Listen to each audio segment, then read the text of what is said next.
ఒక అడవిలో ఒక కోతి ఉండేది. ఆ కోతి అడవంతా సరదాగా తిరుగుతూ ఒక రైతు పొలంలోకి వచ్చేసింది.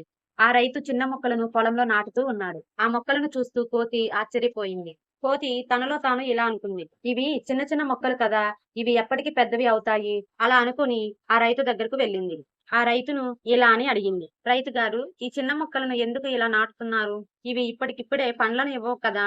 అప్పుడు రైతు ఇలా అంటాడు. అవును కోతి సోదరా, కానీ ఈ మొక్కలు కొన్ని నెలల పాటు నీరు పోస్తే నెమ్మదిగా పెరిగి పెద్దగా చెట్లవుతాయి. ఈ పని మనం కొంచెం ఓర్పుగా చెయ్యాలి అని అంటాడు రైతు. రైతు ఎలా నాటుతున్నాడో చూసి కోతి కూడా అలా నాటడం ప్రయత్నించింది. అలా మొక్కను నాటుతున్న రైతు దగ్గర చిన్న మొక్కను తీసుకొని అది అడవిలో ఒక మొక్కను నాటింది.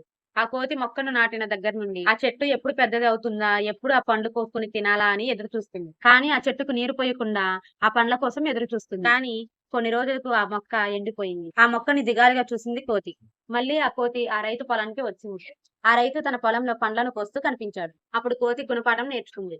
ఈ కథ నీతి: తక్షణ ఫలితాల కోసం ఎదురు చూడటం కాదు, ఓర్పుతో కృషి చేస్తే ఫలితాలు తగిన సమయంలో వస్తాయి. ఫ్రెండ్స్, ఈ స్టోరీ గనక నచ్చితే నా ఛానల్‌ని సబ్స్క్రైబ్ చేయండి, షేర్ చేయండి, లైక్ చేయండి. Thank you friends.